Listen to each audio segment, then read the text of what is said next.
In our last chapter, Ananda discovered the profound nature of how each one of us is different, and we all have our own way of understanding the truth through the story of Do God Exist? Today, he asks a new question, poised to receive further enlightenment from his master. He asks, Master, do our thoughts and decisions impact our lives? Smiling, the master replies, Well then, it's time for another story to answer this question, shall we?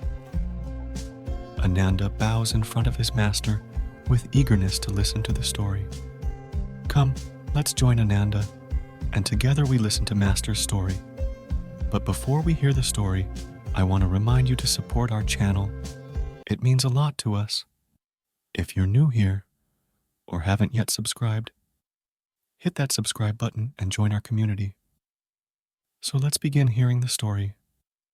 Once upon a time, in a distant and enchanted kingdom, there lived a jobless young man, broke, and was facing many challenges in his life. However, he was honest, hardworking, and determined to make the best of his situation. Every day, he would go out in search of work to earn some money, and then return home to cook, eat, and sleep. But luck wasn't favoring him much. One day, after searching for work without any success, he was walking home feeling disappointed and dejected. The sun was beginning to set, casting long shadows on the dusty road. Suddenly, breaking the silence, a voice called out from behind him, Are there any laborers around? Startled, he spun around and saw an old man standing there, hunched but steady, with 3 bulging bags at his feet. With a determined nod, the young man replied, I can do the work. The old man's face brightened as he explained that he needed to go to the next village, which was far from there. He could carry 2 bags himself, but the 3rd one was too heavy for him. The old man said, Could you carry it? I'll reward you with 3 gold coins. Excitement sparked in the young man's eyes as he agreed. He bent down, gripping the handle of the 3rd bag, and hoisted it up, only to be surprised by its immense weight. Yes, it's heavy because it's filled with bronze coins, the old man whispered, his voice carrying a hint of secrecy. Despite the weight pressing down on his shoulders, the young man straightened up and began walking alongside the old man. Each step was a challenge, but his determination drove him forward, reminding himself of the 3 gold coins he would receive as a wage for his work. As they walked along, the young man couldn't help but notice the old man's watchful eyes darting his way now and then. It was clear that the old man harbored a flicker of doubt, perhaps fearing that the young man might run away with the precious cargo. Determined to prove himself trustworthy, the young man squared his shoulders and pressed on. When they reached the edge of a wide, flowing river, the young man didn't hesitate. He waded into the water, feeling the cool rush against his legs. The old man, however, lingered at the bank, his age and the burden of his 2 bags making the crossing too daunting. I can't manage this with this heavy load on my back, my years weighing me down, the old man called out. Could you carry 1 more bag across? I'll give you 3 more gold coins for your trouble. With a nod, the young man agreed and waded back to pick up the 2nd bag. As he hefted it, the old man's voice turned cautious. Promise me you won't run away with it, he said, his tone almost pleading. That bag holds silver coins. Feeling a sting of insult, but understanding the old man's concern, the young man looked him in the eye and declared, I am not a thief. With that, he carefully balanced the 2 heavy bags and made his way across the river, his steps sure and steady, determined to uphold his honor. Once safely on the other side, he placed the bags down gently, glancing back to ensure the old man saw his honesty.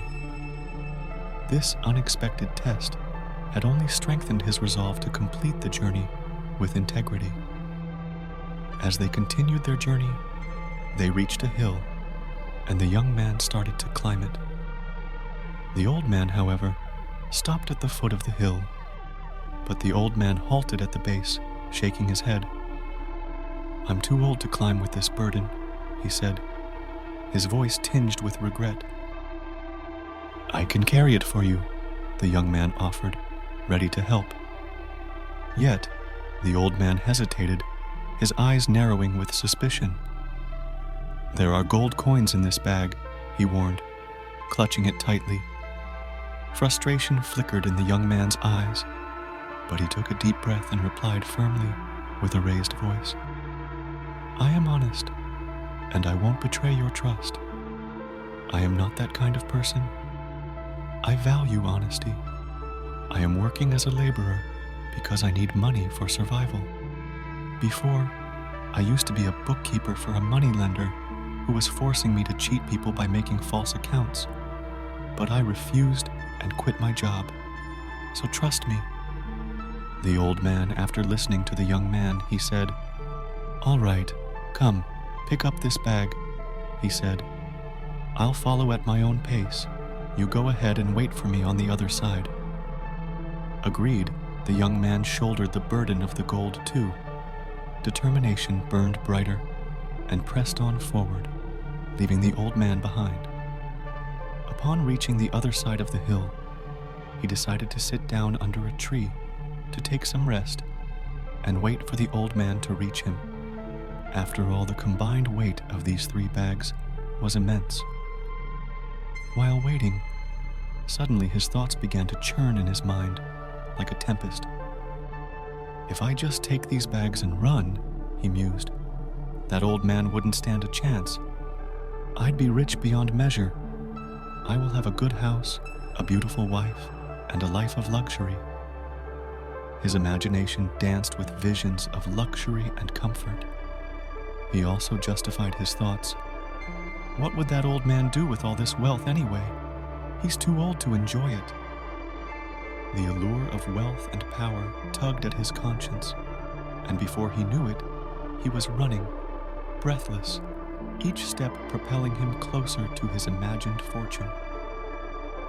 Finally, upon reaching home, he eagerly tore open one of the bags, his eyes filled with excitement and greed, only to be met with a cruel twist of fate. He got into a state of shock. Instead of precious metal, it contained nothing but worthless stones and pebbles. Then he opened the second bag, nervous as he was. His face turned pale as he saw that the second bag was also filled with stones. Tearing the third bag, this time he was completely devastated. Similar fate. Bewildered and crestfallen, he discovered a small letter tucked inside the third bag. "I am the king of this land who writes this letter," it reads, "searching for an honest successor, as I have no child of my own. If you hadn't fled, you could have been that person. Wish you all the best in life." Regret washed over the young man like a tidal wave. He had let his fleeting desires cloud his judgment, and now he was left with nothing but remorse. He was so close to good fortune. Overcome with regret and remorse, the young man realized that a moment of greed had cost him a once-in-a-lifetime opportunity. "So, Ananda, what did you understand from this story?" the master asked. Ananda, engrossed in the story and deep in his thoughts, says, "Master, this is a cautionary tale that is to remind us of the power of our thoughts and the profound impact they can have on our lives. It's a stark reminder to guard our minds against greed and cultivate thoughts of integrity and honesty, for they shape our destiny in ways we cannot foresee. By monitoring our thoughts and aiming to think positively, we can avoid making decisions that we might regret later and guide our lives in a better direction."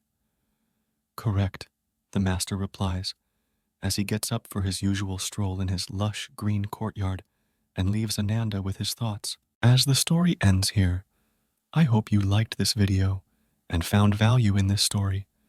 Please give it a thumbs up, share it with your loved ones, and hit that subscribe button to join our community. Your engagement means the world to us and helps us continue to provide enriching content. Please ensure to hit the bell icon too, so that you never miss an inspiring story or valuable lesson from us. Thank you and God bless.